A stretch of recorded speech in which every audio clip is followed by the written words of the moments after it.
Hello everyone, welcome to a new chess video. In this video, I'm going to show you how to win in a very decisive way against your opponents with the famous King's Gambit.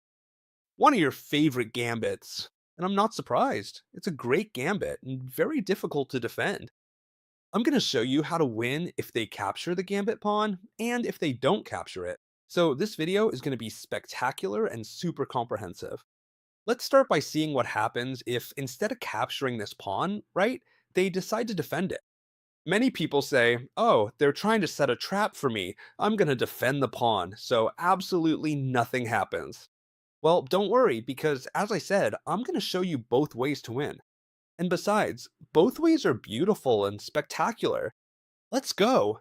How should we react if they defend the pawn? Very simple. We're just going to keep putting pressure on the e5 pawn with our pieces. Advantages of the King's Gambit, we're going to be able to attack in a decisive way through this column right here. The file is going to be lethal because when we castle, the rook will be placed on this file, and the rook will directly attack the enemy king. You'll see we're attacking this pawn with two pieces, so they have to defend it. Perfect. We'll continue developing our pieces in a super correct way. Knight f3, bishop c4. As you can see, it looks like an Italian opening, right? The only difference is this pawn here, which goes from being on its starting square to being on f4. A radical change. We can see that here our opponents could play, for example, this very annoying pin. It's one of the moves I encounter most in my games. And what are we going to do? Are we going to kick the bishop out? No. Are we going to try to cover ourselves again with our already developed bishop? No. Are we going to prevent the knight jump over here to d4 so that it puts a lot of pressure on the pin? Well, no. We're going to castle. We're simply going to castle. As you can see, our opponent is still very far behind in development. He simply hasn't brought out either of the two pieces for castling, and for example, here, he might be very tempted, I'm telling you, because I see it a lot, to play knight d4, a move that obviously looks great.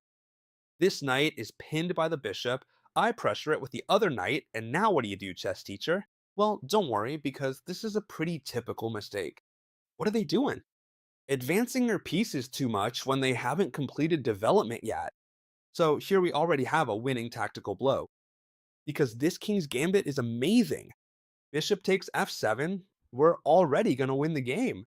Why is this move so bad? Well, simply, if they don't decide to capture this bishop, then we've won the pawn for free. And also, later we're going to capture here, we'll open the file for the rook, it'll defend well, perfect. However, here the only move that seems to hold up is to accept this gambit. And why have we given away the bishop?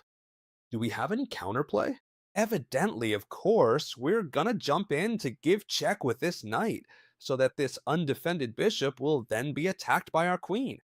So, check, and if the king moves, we'll take the bishop. But here, friends, I'm gonna tell you something that's happened to me in quite a few games, especially online. Many people think, well, if I'm gonna take your queen and you're checking me, I'll give you the queen for the knight, right? And then when you capture it, well, I'll capture yours. However, when we capture their queen, we are giving a check to the king. And here, they have to resign immediately. We're giving check to the king, they have to move away, and then we capture their bishop. So we win the queen, and we also win the bishop. That's why, evidently, here, after this check with the knight, the tactical idea of queen for knight doesn't work. They absolutely have to move the king. And how are we going to continue? Well, logically, we're going to capture this bishop. Recount, we have an extra pawn, the pawn we won on f7. But not only that, our opponent has lost the right to castle, which is huge because their king is in the center and will be for the whole game. And the most important thing of all is that now we're going to win quite convincingly. Something common our opponents think is, well, I've lost the pawn, but I'll get it back here. And not only that, but I win your rook. Don't worry, whatever they do, we're much better off. But I'm going to show you how to win this because it's very simple. Many of you are thinking, well, we come in with the queen through here, right? To give a check. But this wouldn't be a good move because they would simply block it. Very well. Here, we're going to capture with the pawn. We're going to make this pawn exchange, but not with the idea of coming in with the queen, as many of you are thinking, but with the idea of opening the file for the rook. And here there are going to be 1,001 tactics, a simple way to win that you'll find many times. Pay attention. Rook for bishop, exchange sacrifice, very simple, because now when they capture the rook, we simply come in with the knight. Knight e6, check, and I'm going to take the queen on the next move. Very well, chess teacher. And what happens if when I play the king's gambit, they take the pawn? Because logically, I find thousands of games where they take the pawn, and if I don't know how to continue, I'm gonna lose the game. Don't worry. We're gonna play knight f3 because this is super beautiful. We play knight f3. What do we threaten? Well, if our opponent gets distracted now and plays a move that has nothing to do with the position, like I'm just making this up, right? Knight to c6. We're gonna play b4. All right? We have the pawn center, we're threatening this pawn right here, and we're going to end up with a fabulously good game for ourselves. We have the center, our bishops come out beautifully, our rook will have an open file. This is obvious, right? What is the correct move here for the black pieces? If they know, that they can't let us carry out this easy plan because then we'd be completely in control. So the correct move here is to defend this extra pawn they have. Yes, it looks like a risky move, but it's a correct move. Plus, it defends this spot, it can come and threaten the other knight, and it seems like everything is held together. So, chess teacher, if they don't play this move here, I know I play d4 and I'm doing great, but how do I do it? If they play the good move, since nowadays many people already know what the good moves are, well then, pay attention, okay? h4. We're gonna come and destroy our opponent's pawn structure. And you're gonna love this, because watch how it continues. First of all, can they defend this pawn? Well, if they try to defend it with this pawn, they've lost on the spot, because after the exchanges, this rook is left undefended, and we'd simply capture it. That's why this pawn cannot be defended with a 6. Right, got it? It can't be defended with c6 either, and now I'll explain why. Before that, I want to explain what the correct move for black is, because here black only has one single correct move. The thing is, it's a tricky one to figure out. The correct move is this pawn advance attacking our knight. If they play the correct one, what should you do? You should jump here with the knight attacking this pawn they just advanced, and besides, we have a fabulous position. We're going to play bishop to c4, hitting this spot. We're also going to play d4, threatening the other pawn, which is no longer defended, and in conclusion, we have a very, very good position. Right? This is what we'll do if they advance the pawn, which is the correct move. However, I've come across very, very few games where they advance the pawn. If they do, you already know the follow-up. Most see that a 6 isn't possible because of the exchanges, and they try to defend the pawn with the move f6. Perhaps the most logical move in the position. How should we continue? Well, this is very important. A serious mistake for white, capturing with the pawn. Why? Because then black would recapture with their pawn and their structure looks wonderfully good. The correct and winning move here, pay attention to this because it'll fascinate you. Knight takes pawn, sacrificing the knight. Chess teacher, are you going crazy? Yes, I'm always going crazy. You know that all too well. The channel subscribers. But here we have a winning continuation. In other words, we've already won the game here. And you should learn this like it's a song or like it's a dance. Because from here, you can already deliver checkmate. Is it easy? Is it fast?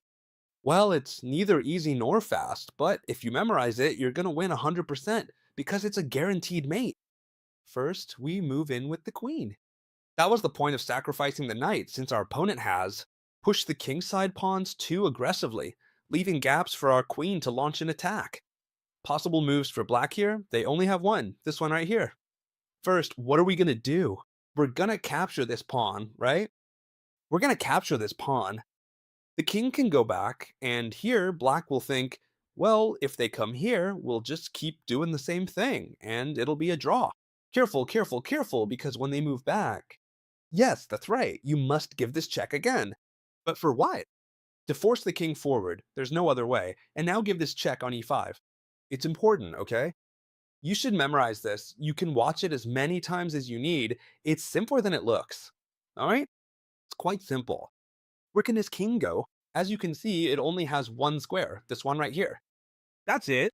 And now we bring the bishop to c4. All we've done is give check, take the pawn, check, and come here.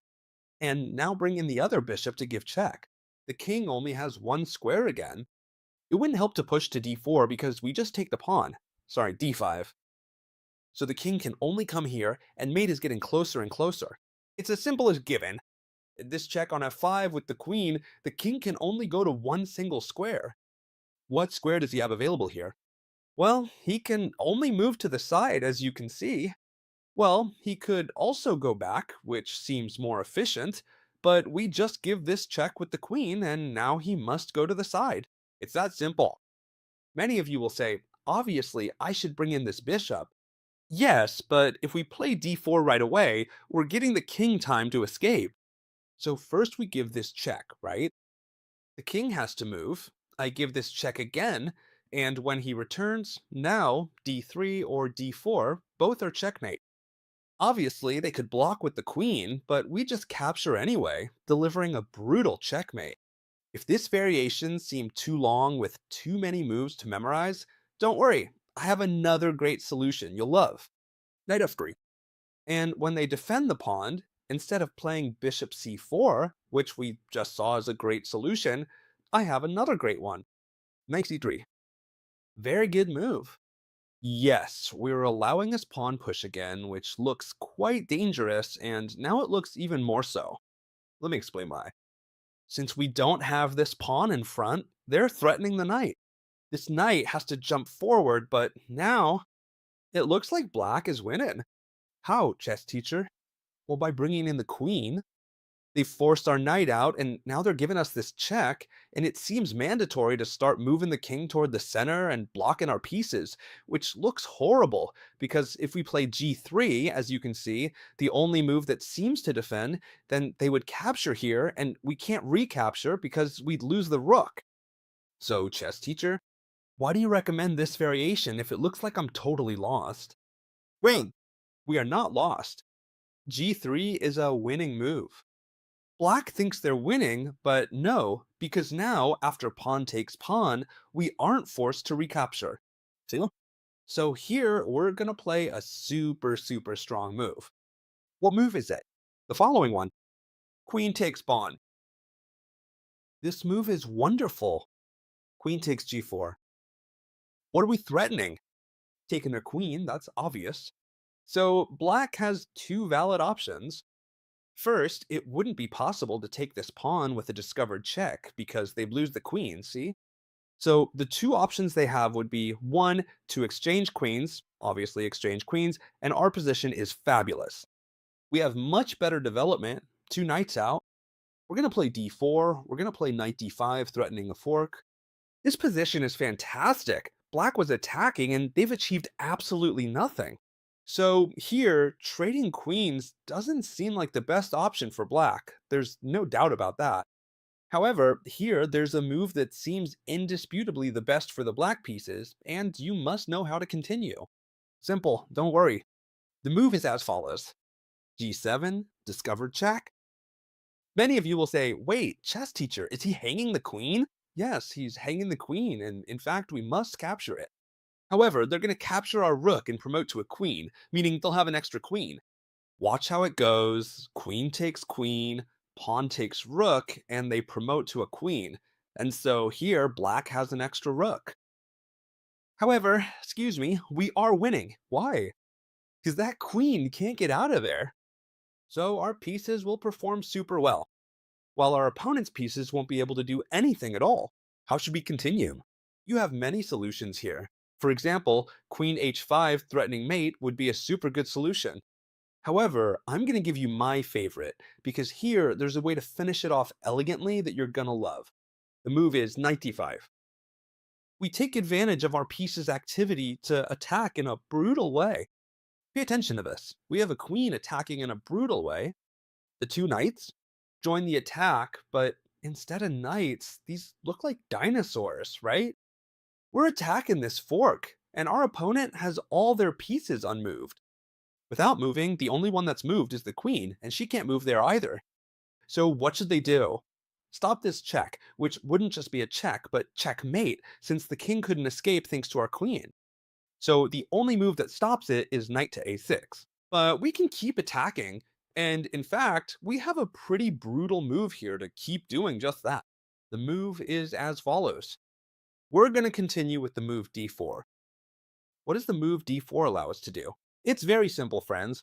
Bring the only piece we're missing into the attack. Now we have both bishops on the same diagonal. The sample game I just pulled up continued with bishop to e7, but you'll see that this ends in checkmate in an elegant way. Queen takes bishop, a monumental queen sacrifice. Friends, you don't have to give away your queen, but here we have such an advantage in pieces and activity that it's just too easy to deliver. Checkmate even without the queen. Now, they must capture with the might, and watch out because knight to f6 will be mate on the next move. If the king goes to f8, bishop to h6 is mate. Fabulous, right? And if the king goes to d8, simply knight. Takes f7 is checkmate, since the knight is covering the other escape square. Don't tell me that isn't impressive. Well, wait, because the best part of the video is still to come. How wonderful! I'm going to show you how you can be creative with this gambit to win your games. The good thing about the King's Gambit is that it has so many attacks that you can practically invent them if you play with a bit of logic. For example, we can play bishop to c4 directly.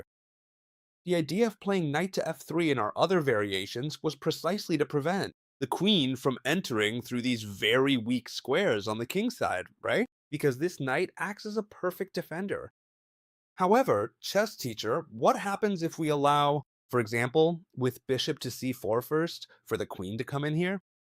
To give us this check, well, don't worry, because here, even though it looks like a very good move, in fact, it really does look like it, we have an extremely strong move, which is king to f1. Let me explain. g3 is terrible. Why? Because they capture us and we can't recapture because we lose the rook, right? So king to f1. Chess teacher, don't give me that nonsense. We just move the king on our fourth move. Our opponent is attacking. They're threatening checkmate over here. I have serious problems. Calm down, friends. Calm down. The king is on f8, but we can be creative. I'll show you. For example, d4. Where were you going so fast with that bishop? Now, this bishop has to move. For example, knight to f3. Where were you going with that queen? Now, this queen must move. And as you can see, if she retreats, simply, I'll give you the example, we capture here, and our pieces are, well, dancing in a club. That's how happy they are. The only way the black pieces have here to try and sustain their attack and their position is to keep defending this pawn. However, right here, we have a winning tactical blow. It's a tactical blow that, if we're creative, will quickly come to mind. Bishop takes f7, a sacrifice you should always keep in mind when playing the King's Gambit. It's obvious you can't take this bishop, because knight to e5 check would follow, and we'd take the queen. Well, our opponent will see that the sacrifice can't be taken. It's obvious, right? And they'll play, for example, king to f8. Alright, they play king to f8, and then they'll think, well, all that happened is they got back the extra pawn. No big deal. Don't worry, because we're going to take advantage of this precarious queen. For example, h3. And the queen is starting to run out of squares.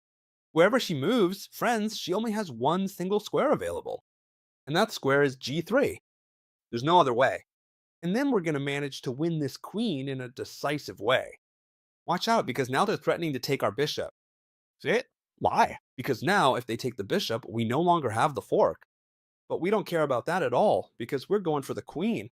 Knight to c3. And when they take the bishop, we'll play knight to d2, attacking the queen, attacking this pawn with two pieces. Available squares for the green?